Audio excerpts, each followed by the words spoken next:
layanan konseling remaja Iqmal yang merupakan program dari Departemen Perempuan ya, untuk menjadi wadah bagi remaja mendapatkan bimbingan atau menjadi tempat curhat, menjadi lembaga yang bisa menjadi rujukan bagi remaja dan orang-orang yang terkait dengan masalah remaja dengan pendekatan holistik. Psikologi itu kan bicara tentang manusia ya. Para filsuf mendefinisikan nafs, manusia, ruh, jiwa. Kolonisasi atau imperialisme ini tidak hanya di bidang politik dan kekuasaan, tapi juga meliputi dunia sains, dunia keilmuan.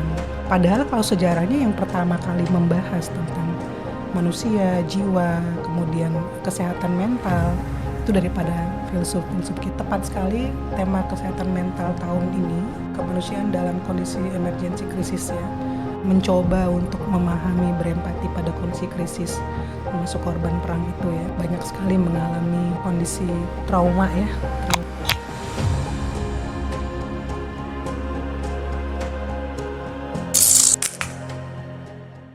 Assalamualaikum warahmatullahi wabarakatuh. Selamat sore pemirsa sekalian, bertemu lagi dengan saya di episode ketiga podcast Resist Era Iqmal, wadah di mana kita bisa mendiskusikan isu-isu strategis baik itu di dunia nasional maupun internasional. Kebetulan hari ini bertepatan dengan 10 Oktober yang merupakan Hari Kesehatan Mental.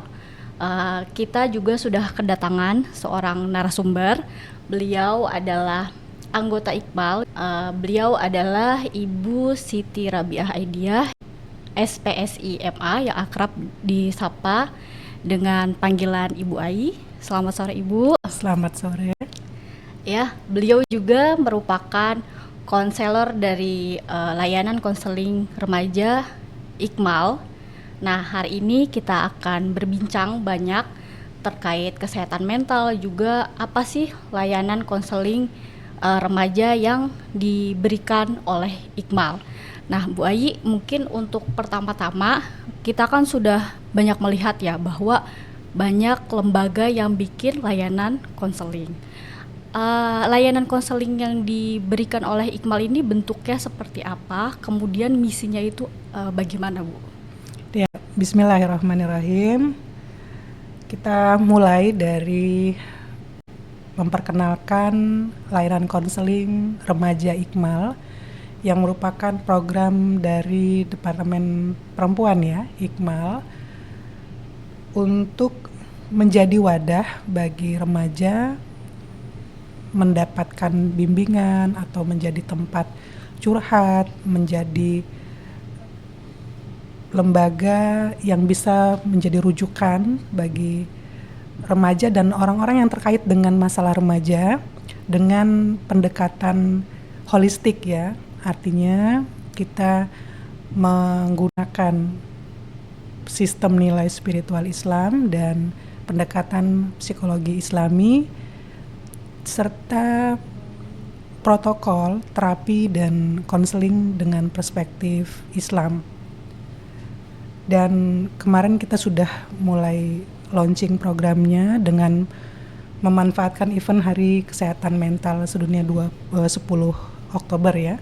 Untuk sekarang yang kita bisa terima polanya masih konseling digital. Nanti ada beberapa tahapan dari mulai pendaftaran sampai nanti janjian dan bisa pelaksanaannya.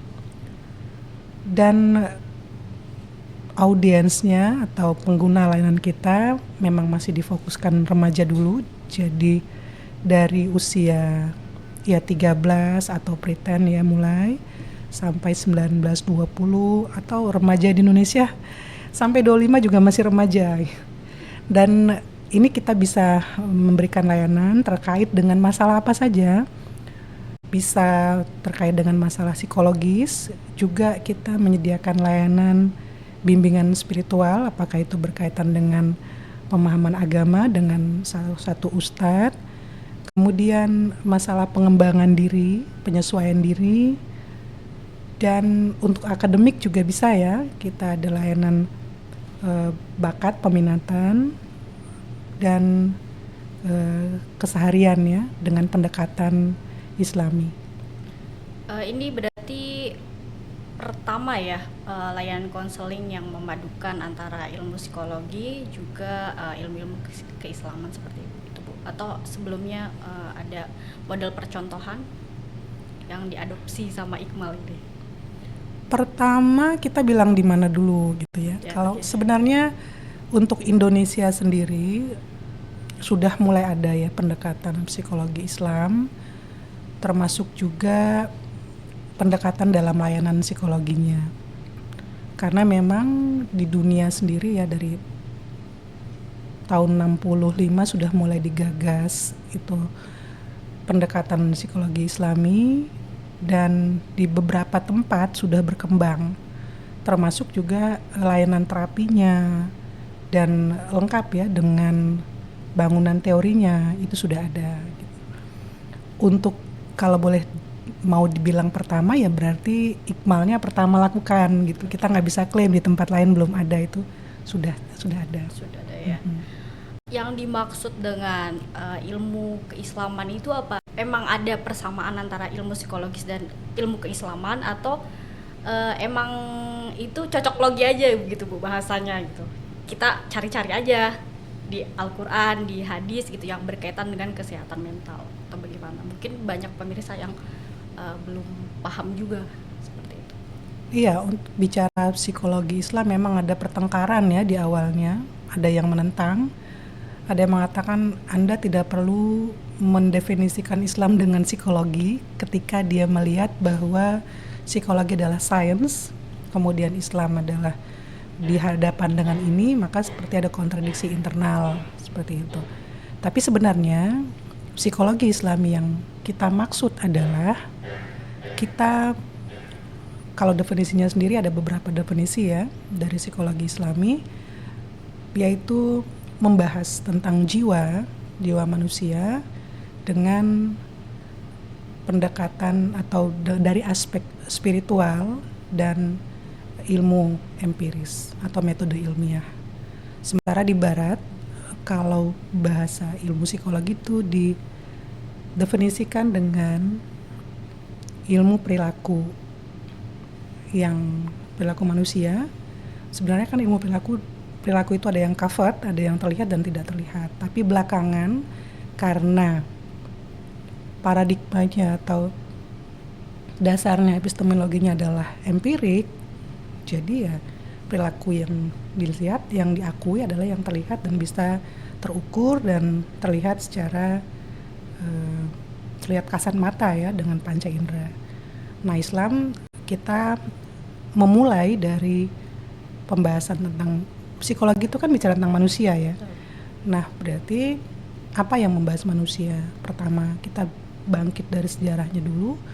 Bagaimana para filsuf mendefinisikan nafs, manusia, ruh, jiwa. Nah, itu kemudian dari para filsuf dan digali juga dari referensi Al-Quran dan hadis. Sebenarnya dalam hal ini psikologi Islam bukan sesuatu yang baru, tapi memang kita keburu gitu ya, kalau boleh dibilang bahasanya kan pernah ada fase kolonisasi ya.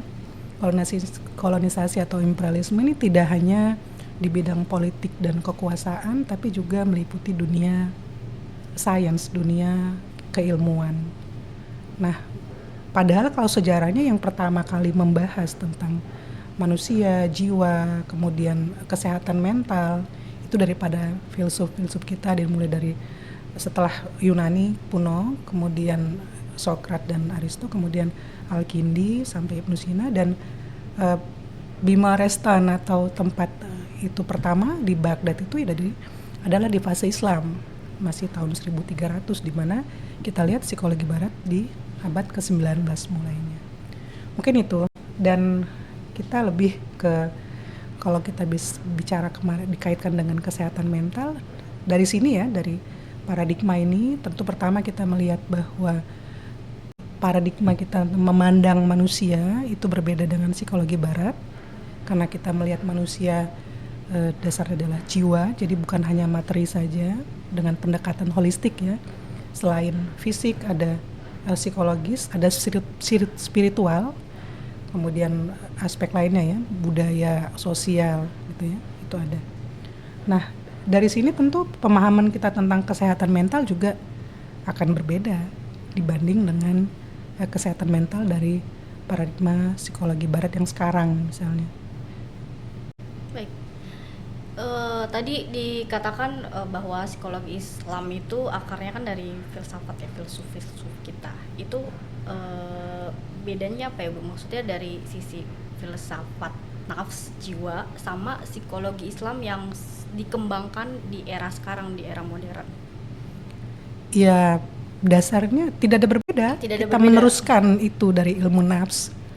Cuma ilmu nafs itu kan masih membahas konsep gitu. Kemudian bagaimana dia dimasukkan dalam metode ilmiah.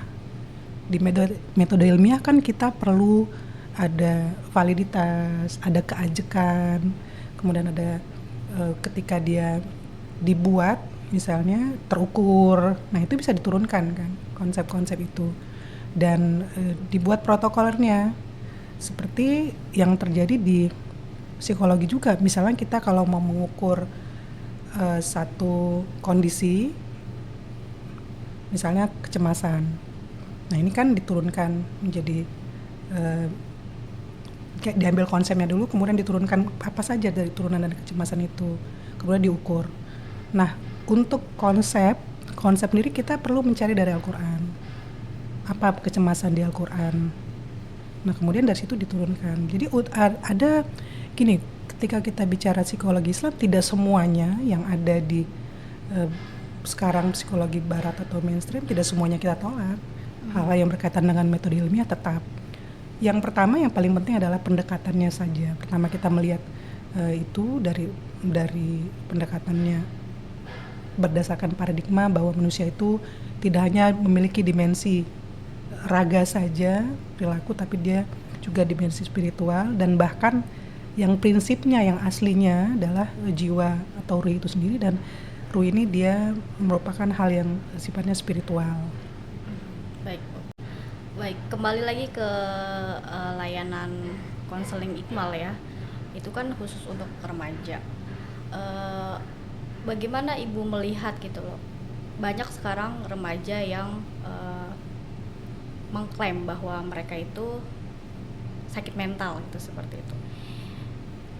Itu Ibu sebagai seorang konselor bagaimana melihatnya, dan apa sih sebenarnya fenomena apa yang terjadi sampai sekarang ini banyak remaja yang mendiagnosis dirinya seperti itu gitu. Apakah emang karena sekarang kecepatan teknologi, media sosial, FOMO, terus kayak ada tuntutan untuk selalu update di media sosial dan lain sebagainya. Apakah emang itu gitu karena kecepatan teknologi itu? Karena dulu tuh kayaknya, maksudnya kalau lihat dari data sekarang tuh malah justru meningkat orang yang mengklaim bahwa dirinya punya penyakit mental, dan kebanyakan itu remaja.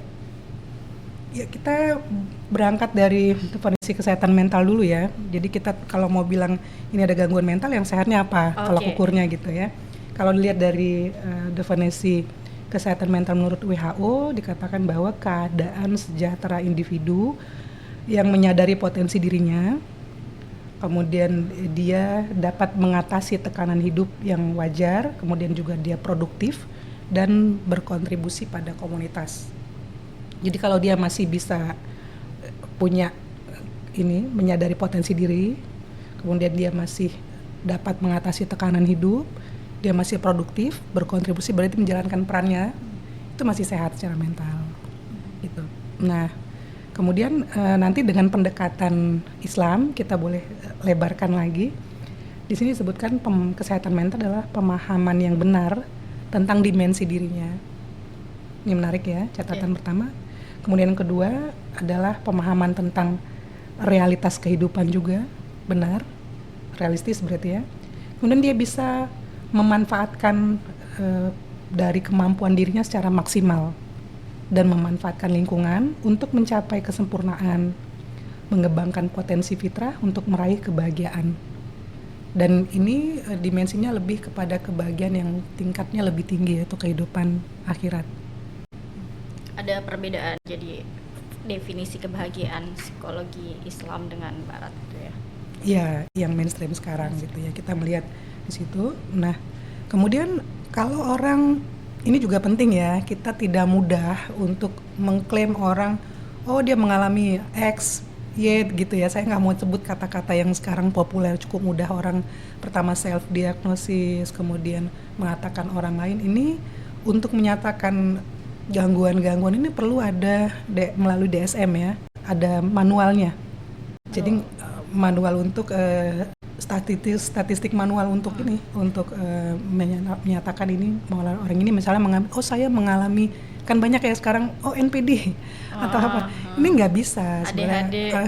Ya, harus ada jelas pemeriksaannya gitu ya, berdasarkan DSM itu, dan juga dinyatakan gitu setelah melalui tes gitu loh. Jadi ini satu warning juga ya. Jadi tidak mudah. Pertama self diagnosis itu tidak mungkin, hal yang tidak akurat gitu ya. Kemudian juga mendiagnosis orang tanpa dasar juga tidak bisa dibenarkan karena harus melalui seorang ahlinya dan berdasarkan standar manualnya, statistiknya juga. Gitu. Ada standar manualnya. Kalau misalkan ini Bu, kadang kita cari di internet ya, maksudnya kalau orang ini cocok nih, saya iya ciri-cirinya begini, ya. Gitu ya. Itu kan manual juga, apa yang di internet tuh nggak valid? Udah lah, namanya DSM saya itu nggak bisa disorder, ada bukunya, buku ya, kalau di bahasa Indonesia kan PPDGJ ya, panduan itu gangguan jiwa, atau DSM 4, DSM 3 itu boleh dilihat, disorder manual statistik itu. Yang bisa akses cuma psikolog. Ya tentu sama psikiater ya. Nggak ada di internet itu. Kalau di internet cuma dan itu kan sama kayak mendiagnosis orang sakit loh. Sakit apa, misalnya ginjal, sakit apa, itu kan harus ada kredibilitasnya. Nggak semua orang bisa mendiagnosis sendiri. Kita mungkin kayak cocok ini, terus langsung kita bilang tiba-tiba saya mengalami hipertensi, hipotensi atau yang lain, boleh nggak? Ini bener nggak diagnosanya? Sekredibel apa gitu? Sesah apa kan? Keabsahannya seperti apa? Sebahaya apa kalau kita mendiagnosis diri sendiri, Bu? Saya kasih analogi dulu ya. Boleh. Jadi saya ingat ketika kita diajarkan untuk melakukan protokol konseling dan terapi, psikoterapi, bahkan ketika di hadapan klien, kita nggak bisa bilang, Anda mengalami NPD, Anda mengalami ini nggak bisa. Kenapa? Karena ketika kita menyatakan itu kan seperti label. Kalau kita bilang misalnya, Anda flu, itu kan sembuh. Flu itu 3 minggu misalnya sembuh kan. Sakit apa itu disembuhin. Tapi ketika dilabelkan Anda mengalami X dan Y, itu kan terus. Kapan dia bisa dinyatakan tidak lagi mengalami itu? Nah, itu artinya bahwa seorang yang profesional saja tidak semudah itu melabeli orang, kliennya yang memang dia punya otoritas gitu loh. Jadi catatan misalnya ini mengalami ini itu hanya untuk catatan kita, untuk memudahkan kita menghafalnya. Ini kasusnya menyesuaikan apa yang ya ininya kepentingannya ilmiah ya. Nah kemudian kalau kita tidak punya kredibilitas, tidak punya, terus datang mencocok-cocokkan, akhirnya kita ya udah jadi itu, kita melabel diri sendiri jadi ya seperti yang kita sebutkan mau jadi apa, dan terbentuklah perilaku itu gitu. Gara-gara hal iseng kayak gitu mendiagnosis diri sendiri, akhirnya lama-lama jadi kebentuk dari mulai pola pikir, akhirnya perilaku juga ya seperti itu Bu. Gimana Bu kalau misalkan ada stigma atau apa ya, pernyataan yang bilang kalau kamu tuh kena gangguan mental karena kurang iman, itu kan sering ya terdengar. Apakah emang seperti itu Bu? Emang ada kolerasinya antara iman dan kejiwaan kita sebagai manusia gitu? Memang sebenarnya kalau kita lihat, kita ingin membuktikan pertama bahwa kehidupan manusia itu tidak bisa dilepaskan dari spiritualitas gitu ya, dari iman. Bahwa banyak kasus ada tingkat orang memiliki spiritualitas yang tinggi itu gangguan psikologis lebih ininya rendah gitu ya, itu memang ada. Tapi kita tidak bisa menyatakan itu sebagai faktor saja gitu loh, bahwa gangguan psikologis, gangguan mental itu faktornya tidak satu dan tidak tiba-tiba gitu. Dari mulai bawaan, biologis, lingkungan, trauma-trauma yang dialami, pengalaman, kemudian dukungan sosial, stres yang dialami, ini kan banyak yang menjadikan gitu loh. Jadi iman itu ya salah satunya. Kemudian lagi ini kan kalau boleh dibilang sebenarnya saya ingin menyatakan bahwa spiritualitas tingkat iman itu memang ada levelnya gitu. Jadi kalau berdasar ini sudah sebenarnya dari psikologi mainstream barat juga terjadi, selalu ada penelitian tentang itu. Selalu ada ingin tahu kan bagaimana kaitan antara keberagamaan. Toh orang kan punya fase-fase perkembangan moral itu dari 1, 2, 3, 4, 5. Nah kemudian di keberagamaan atau iman juga seperti itu. Di level yang mana? Nah di sini kita ingin mengajukan dari pendekatan spiritual yang kita gunakan. Memang ada 5 fase dari perkembangan spiritual itu. Fase 1 itu disebutkan fase egosentris, di mana orang seperti beragama tapi agama itu masih buat dia sendiri. Saya memenuhi kebutuhannya. Disinilah misalnya dia merasa bahwa Tuhan adalah pemenuh kebutuhan saya, pemenuh keinginan saya, atau apapun agama aja untuk memenuhi keinginannya. Dan ini orangnya gampang struggle ya ketika dia merasa keinginannya atau kebutuhannya tidak dipenuhi Tuhan. Di sini kan dia cepat mengalami konflik. Kemudian fase kedua, tingkatan kedua adalah fase dogmatis. Dia melihat agama sebagai dogma saja. Fase ketiga kritis ya, mulai kritis. Ini biasanya pada remaja kita lihat mulai kritis. Nah fase keempat dia mulai ada rekonstruksi, dan fase kelima adalah fase transenden.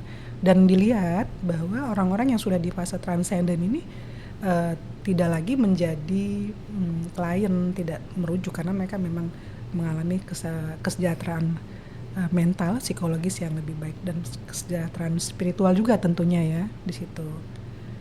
Jadi memang ada kaitannya, tapi tidak hanya begitu saja. Saya mau bilang itu. Kita nggak bisa kalau orang ada gangguan, oh dia kurang iman. Bukan itu. Gitu.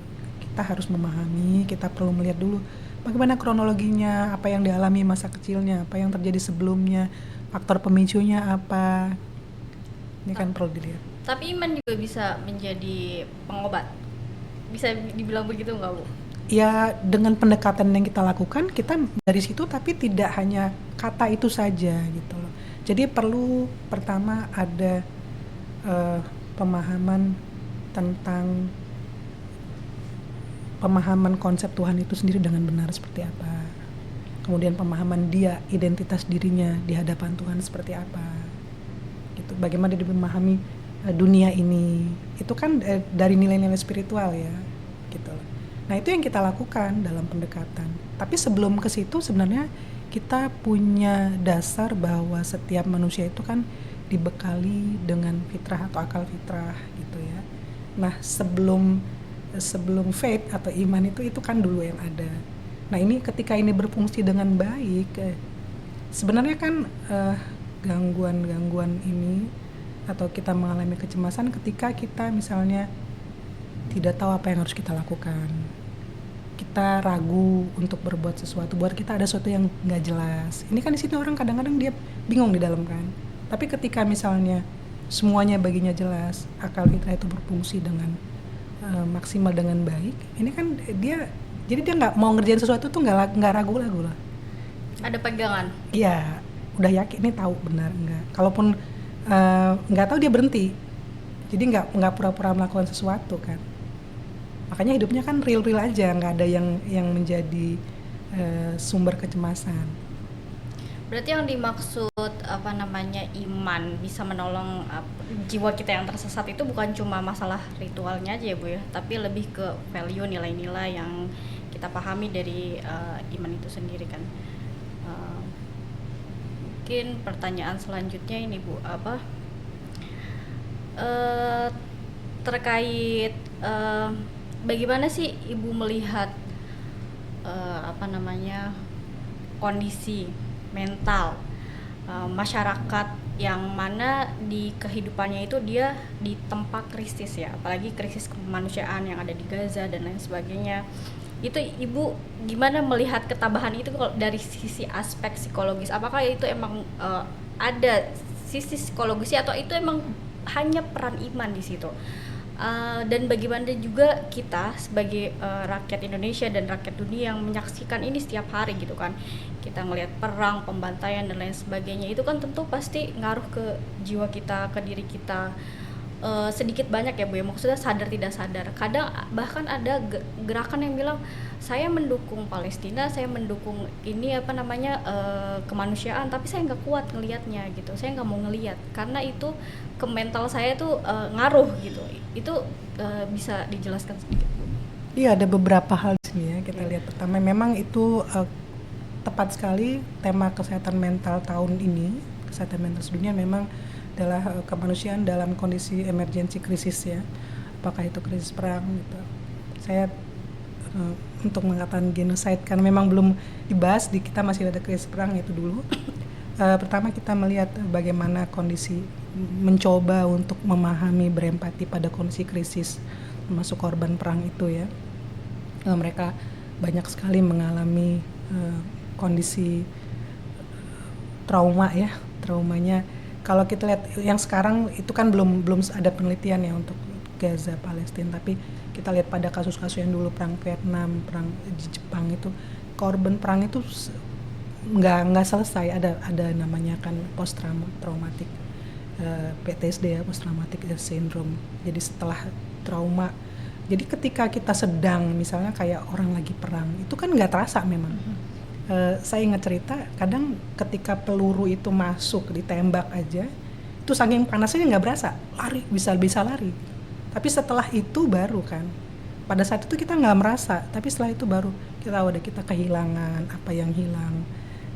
Ketika kita di puncak krisis kita masih punya daya untuk berjuang, tapi setelah itu nanti baru kelihatan apa yang hilang, ada rasa dia kehilangan nilai, bahkan bisa kehilangan kontak dengan dirinya sendiri, kehilangan kontak dengan lingkungan, atau misalnya kayak tadi dengan spiritual. Di sini sebenarnya ada dua hal. Kita bilang iman bisa membantu orang untuk menghadapi krisis, tapi bisa juga pertama kali yang akan terjadi adalah krisis keimanan ini. Dia akan bilang ke Tuhan kan. Biasanya orang ketika ada masalah kan dia ke Tuhan dulu. Tuhan, kamu apain saya? Adil enggak? Ini dulu kan. Kenapa harus saya? Nah, itu dia. Nah, dalam pendekatan ini yang perlu kadang harus kita lihat gitu. Nah, banyak kadang-kadang yang selamat dari perang itu juga akan menjadi masalah. Ada rasa berdosa ketika dia selamat, ketika misalnya dia melihat siapa orang terdekatnya di depan dia nggak bisa bantu, dia nggak bisa selamatkan. Ini traumanya berapa lama? Bisa ya terlihat ya. Kemudian apalagi kalau keluarganya hilang gitu ya. Ini saya melihat sekarang cukup ini hati saya berdarah betul. Kemarin kita melihat pembantaian apa itu seperti apa, tapi saya melihat ketika mulai pulang lagi ke rumah ya kan, mulai gitu ya, korban ini kan di sana, mereka pulang ke rumah, baru di situ lihat apa yang hilang dari saya. Ini panjang sekali. Di sinilah sebetulnya perlu bantuan ya, perlu intervensi krisis itu nanti akan banyak sekali itu diperlukan. Itu yang pertama. Kemudian tadi kalau terus kita gimana gitu, kita melihatnya. Tadi kita berusaha berempati, memahaminya. Tentu akan banyak nanti post trauma sindromnya. Tapi di hadapan post trauma syndrome itu, PTSD itu, post trauma syndrome disorder, ada juga ditemukan growth. Jadi setelah PTG namanya, post trauma growth. Kadang-kadang itu terjadi waktu gempa tsunami dulu ya. Setelah bencana besar, ketika juga kadang-kadang kita setelah mengalami itu justru kita mengalami perkembangan, peningkatan spiritual yang baik. Ini ada orang-orang yang mengalami ini justru. Jadi ini menariknya itu mungkin ada kaitannya dengan iman, tapi nanti iman yang kayak mana? Mungkin iman yang pada tadi fase perkembangan spiritual itu yang bisa lihat. Terus bagaimana kita melihatnya sekarang, sejauh apa kita mampu nggak gitu ya. Ya pertama memang orang perlu empati, itu pasti. Terus kalau dia misalnya nggak mampu, kita juga perlu melihat beda pengalaman kan. Ada orang, bayangkan orang yang dia dulu pernah, jadi gini, kalau ada satu trauma, hal-hal yang traumatik, hal-hal yang sifatnya ya traumatik lah ya, misalnya tiba-tiba mengalami kejadian yang mengerikan, yang berat. Kalau dia sebelumnya pernah mengalami itu akan lebih rentan gitu. Jadi ada kasus waktu perang kemarin ya, ada kasus berapa perang. Dulunya dia pernah mengalami itu. Ketika dia pulang, dia buka pintu, semua keluarganya sudah korban. Nah, ketika kemarin ada sedikit gejala perang saja di satu tempat lain, itu dia lebih cepat down, lebih nggak kuat gitu, dibanding orang yang belum pernah. Maka ada orang yang ketika melihat sedikit aja gitu ya, gambar-gambar, dia nggak mampu gitu. Ke-trigger. Ya, triggernya itu karena pernah punya pengalaman gitu. Itu kan ya itu kan yang kita hadapi ya, tantangan remaja. Saya bukan remaja sih, maksudnya masuk pemuda yang kita hadapi sehari-hari. Ada krisis kemanusiaan, iklim dan lain sebagainya, ekonomi. Kita lihat inflasi di negara kita sendiri, harga emas naik dan lain sebagainya, ekonomi susah, pengangguran banyak.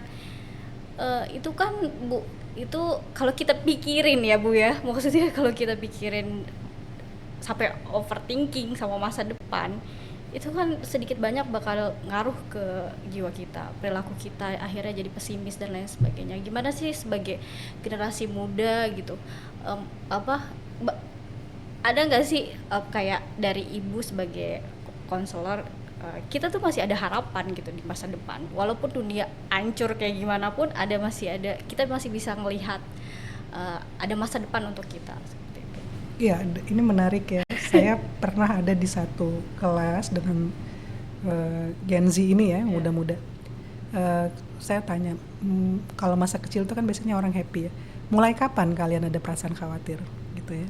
Ketakutan masa depan itu mulai SMP, mulai remaja gitu berarti ya. Kemudian kalau saya tanya dari mana sumbernya? Apakah mikrosistem atau makrosistem?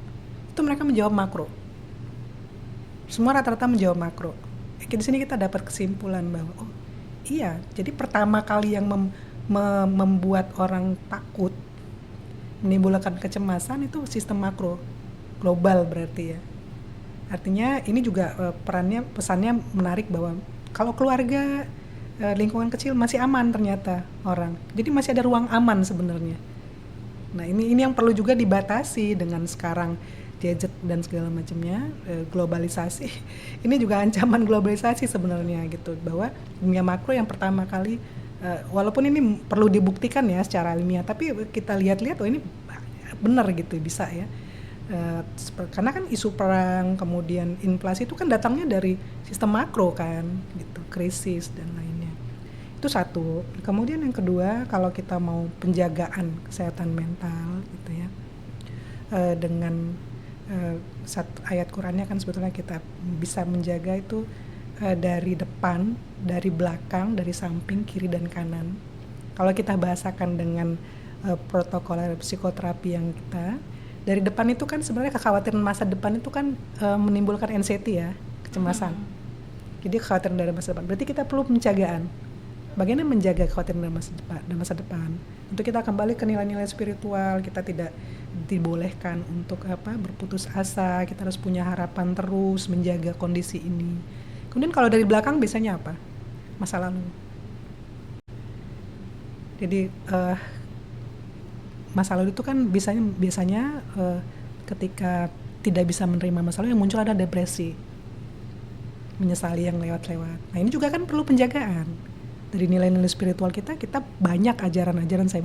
Saya kira ini bukan tempatnya ya untuk saya bicara bahwa di nilai spiritual Islam kita tidak boleh menyesali yang lalu. Kalaupun sudah lewat, ada mekanisme taubat di situ gitu ya. Allah itu berjanji dan dia akan menggantikan keburukan gitu kan ya, yubadilullahu sayyi'at bil hasanat, itu kan ada. Nah ini kita pakai, jadi ada pintu taubat, ada mekanismenya. Kenapa berulang-ulang pada setiap kita lihat dalam setahun dalam seminggu ada banyak momen-momen di mana Allah memanggil kita untuk tobat. Ini kan untuk menghapus dari yang masa lalu. Kemudian kiri dan kanan. Kiri dan kanan itu kiri itu kira-kira apa kalau negatif ya? Berarti perbuatan buruk. Kita juga menjaga kan untuk tidak melakukan hal-hal yang negatif, karena sebenarnya gitu kan dengan tadi fitrah, dengan ada sistem nilai di dalam diri sendiri yang dibekali, ketika orang berbuat buruk itu sebenarnya yang pertama kali rugi adalah dirinya sendiri, karena dia akan dihukum oleh rasa bersalah. Masih ada sistem nilai kan di dalam dirinya, kecuali nanti ketika pada saat sampai dia mati, itulah yang disebut orang psikopat kan, dia nggak bisa lagi. Tapi setiap orang tahu sebenarnya dia ketika dia melakukan perbuatan buruk, dan yang menghukum pertama dia bukan dari luar tapi dari dalam dirinya sendiri. Nah ini berarti kita stop mau melakukan perbuatan negatif, stop dulu. Terus yang kanan ini perbuatan baik juga perlu penjagaan. Perbuatan baik penjagaannya dari apa? Ya itu ya ria gitu kan. Nah motivasinya apa? Motivasinya mungkin tidak ilahiyah, tidak spiritual, ini yang perlu dijaga kan, karena Allah semua. Penjagaan dari sisi 4 itu perlu untuk menjaga kesehatan mental kita secara hari ini dengan pendekatan spiritual tadi. Ya, menarik ya Bu. Kalau misalkan nih ada di kalangan remaja ini kadang ada yang misalnya ada temennya dapat masalah Bu, dibilang, Allah saya juga pernah kok ngalamin yang begini, saya bisa ngadepin kok, gitu aja kamu langsung ngedown gitu kan. Itu sebenarnya daya tahan manusia menghadapi masalah itu sama atau nggak sih Bu, atau beda-beda gitu setiap orang? Ya beda, pasti beda. Kan semuanya dari mulai potensi, kecenderungan, dari kepribadian. Kalau dari pakai psikologi barat aja, Alport aja bilang orang punya 8 pola kan. Ada orang yang minatnya ke bisnis, ada yang keilmuan gitu. Nggak bisa ada yang seni, nggak bisa dibaksa kan. Nah orang dengan perspektif misalnya dia yang menguasai dirinya dari ilmu, itu dia melihat sesuatu itu beda gitu. Itu satu. Kemudian pengalaman ya, latar belakang, termasuk tadi kan apakah dia pernah mengalami hal yang trauma, itu satu. Terus yang kedua tadi menanggapinya nggak bisa lah dibandingkan gitu loh. Orang nggak bisa, tiap orang itu nggak bisa dibandingkan, kecuali dirinya sendiri, dia dengan dirinya. Kita kalau mau bandingin diri, ini tips ya, kalau ini kita udah maju belum gitu, kita udah sukses belum, bandingannya bukan dengan si A gitu, misalnya kita namanya B, bukan dengan si A, tapi dengan diri kita kemarin 4 tahun yang lalu, 2 tahun yang lalu, apa yang kita punya sekarang. Saya siapa, pertama saya siapa dulu gitu kan, di hadapan Tuhan saya siapa, kemudian apa yang saya mau, apa yang saya mau, dan apa yang saya sudah punya, fasilitas apa yang sudah saya dapatkan. Itu dalam satu kerangka dengan konteks kita dengan Tuhan, kontak kita dengan Tuhan. Ini kan kita bersyukur banget pasti ya, wah gitu dapat ya. Jadi nggak bisa dibandingkan daya tahan orang terhadap sesuatu. Saya balik lagi. Terus gimana kalau ada orang masalah begitu, kita bilang, kita pertama validasi dulu dong ininya, emosinya. Misalnya lagi merasa down, oh ya kamu sedang di sini. Jadi perasaan-perasaan tuh nggak usah ditolak dulu, biarkan dulu diterima gitu. Kita memang lingkungan kita sering menolak ini dari kecil ya.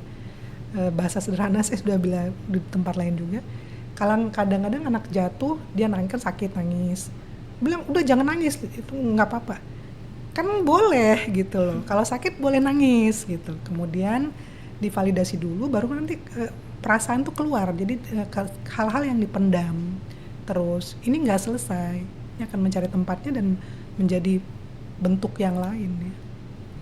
Oke. Karena ada kadang diajak teman dan lain sebagainya, akhirnya dia ada fenomena baru Bu, orang akhirnya curhat sama ChatGPT, termasuk saya juga karena maksudnya malu sama teman, cerita itu lagi dan lain sebagainya. Terus ke bagian yang emang ahlinya saya belum berani dan lain sebagainya, akhirnya curhat tuh ke ChatGPT. Emang seberapa bahaya sih kita curhat ke ChatGPT? Iya, ChatGPT saya sudah banyak ya. Tapi menarik juga, tahun 2016 itu Jepang sudah menggunakan AI untuk pelayanan konseling. Itu sudah ya, menarik juga. Tapi memang kan diprogram, gitu ya. kita kan perlu yang kita sadari bahwa AI ini kan bukan Tuhan. Dia kan diciptakan oleh kita, oleh orang yang memprogram. Nah, ini yang perlu dilihat. Bagaimana wawasannya, bagaimana dia kan mengeluarkan itu berdasarkan data yang diinput. Nah, mungkin saya malah berharap kalau kita bisa buat satu program untuk ini yang ada nilai spiritualnya di sana, ada holistiknya di sana, sehingga jawaban-jawaban yang muncul itu adalah yang mengarahkan orang untuk benar-benar memahami manusia secara utuh gitu loh. Itu membimbing, menghidayahi akalnya supaya aktif itu kan. Nah, kalau sekarang siapa yang jamin isinya itu apa? Ya paling mungkin betul orang butuh untuk ngobrol tempat ya. Ini memang masih kekurangan di kita, lembaga-lembaganya masih ada. Saya kalau di beberapa tempat biasanya mereka bilang layanan konseling itu mahal gitu ya. Itu pertama. Kemudian kita memang perlu menciptakan banyak tempat yang sebenarnya gini, gratis pun ini sebenarnya menjadi kendala, kadang-kadang itu tidak dianggap gitu. Tapi ketika dia mengeluarkan dia invest untuk proses konseling, ini kan sebuah kelihatan upayanya juga gitu loh. Terserah apakah modalnya materi atau non materi, itu satu. Terus jalan keluarnya apa kalau gitu? Mungkin kita perlu menciptakan banyak layanan konseling, mungkin yang kan gini, nggak semua kasus itu harus ditangani oleh misalnya seorang terapis, oleh seorang dokter gitu kan, enggak. Kasus-kasus yang ringan kita perlu buat aja mungkin kader-kader kecil yang punya skill, walaupun dia misalnya nggak latar belakang psikologi tapi dilatih untuk kasus-kasus yang ringan, untuk kiat konselor saja, ini mungkin bisa dilatih sehingga banyak tempat orang dengan mudah mengakses gitu. Selain dari ChatGPT tadi dan ini sebut nama jadinya, selain dari dari AI yang saya juga sepakat kalau AI-nya itu sudah terprogram dengan baik. Ya, karena AI kan ngikutin algoritma kita. Kadang saya iseng tuh buka AI dari 2 email yang beda. Yang satu itu isinya ya lebih akademisi gitu. Maksudnya saya berdebat sama AI dan lain sebagainya. Lebih kritis. Tapi yang satu lagi saya di AI itu banyak kayak ngeluh dan lain sebagainya. Nah, itu akhirnya AI itu memvalidasi perasaan saya, sampai kadang nyuruh hal yang di luar kepala gitu, maksudnya yang berbahaya gitu. Itu kan bahayanya seperti itu ya. Itu yang kayaknya mungkin diwaspadai sama orang, karena AI satu, walaupun itu saya, tapi saya pakainya di 2 akun yang berbeda, tapi ya itu apa yang saya ketik itu beda akhirnya jawabannya. Seperti itu. Ya itulah bedanya manusia dengan mesin kan gitu loh. Tergantung apa yang kita susupi ke situ kan. Iya, bedanya dia tidak bisa mengidentifikasi kan. Dia tidak bisa memberi jawaban yang sesuai dengan kondisinya. Sama kalau misalnya sekarang itu kan banyak tuh alat-alat tes psikotes yang dipakai, pakainya intinya jawabannya pakai mesin saja. Jadi banyak ya. Jadi ini jawabannya. Itu bedanya yang kalau misalnya hasil analisanya itu dilakukan oleh seorang yang profesional. Dia akan melihat semua aspeknya kan gitu. Kalau yang itu kan masuk tes terus dijawab pakai mesin, udah jawabannya bisa sama, A, B, C bisa sama, ini aja yang keluar gitu. Padahal kan setiap orang itu punya aspek yang sendiri berbeda gitu. Jadi ya silakan ini sendiri ya untuk ini betul bisa negatif berarti ya. Bisa negatif. Dan kalau misalkan gimana Bu, orang-orang kan masih kayak ada stigma gitu. Kamu kalau misalnya pergi ke konselor takutnya kamu dijudge, terus takutnya nanti dibilang ini itu, ada stigma di masyarakat kita gitu. Kalau misalkan kamu pergi ke psikiater di RSJ itu kan kesannya tuh gila gitu ya, maaf ya, gila gitu dalam tanda kutip. Jadi orang malu Bu kayak gitu. Beda kalau kita sakit, ya udah kita datang aja tanpa ada rasa ya udah nggak ragu gitu datangnya. Tapi kan kita ngelihat stigma di masyarakat seperti itu. Ibu ngelihatnya kayak gimana? Apa ya udah jangan malu aja gitu, datang aja nggak masalah, kita normalisasi gitu. Ya ini stigma ini memang ada dan perlu banyak edukasi ya untuk ke kita masing-masing. Dan kalau dibilang masyarakat itu kan siapa? Unsur masyarakat adalah individu-individu kan, keluarga kan gitu loh. Ya mulailah dari kita gitu. Kita biasa menerima kondisi itu. Jadi ketika kesehatan mental itu menjadi satu hal yang prioritas setelah kesehatan misalnya, kita peduli dengan apa yang kita makan supaya nanti ini sakitnya apa gitu. Nah, terus kita peduli nggak apa yang kita konsumsi, informasi yang kita konsumsi. Sementara informasi yang kita konsumsi kan berpengaruh nih terhadap kondisi mental. Sama kayak gitu, kalau kita peduli ini, berarti kalau misalnya kita perlu pengambilan keputusan saja misalnya, itu kita kan merujuk ke ahlinya. Ini hal yang sebenarnya hal yang lumrah saja kan. Nah stigma ini yang nggak tahu lah datang dari mana, kita nggak usah gali gitu. Nah jadi kita ngerujuk aja kalau tadi misalnya sakit fisik kita ke dokter, kalau kita butuh konseling kita ke konselor, ada yang perlu diambil pengambilan keputusan, ada yang perlu ditanya, dirujuk kayak gitu. Nah itu kalau sudah dari ya bahasanya saya nggak tahu ya, normalisasi ini sebenarnya dipakai konotasinya negatif apa positif gitu kan. Ya saya bilangnya edukasi, sosialisasi lah ya. Ya kita biasakan dari diri kita, lingkungan kita, keluarga kayak gitu. Oke. Ya, Bu Ayi, ini mungkin menjadi penutup podcast kita kali ini.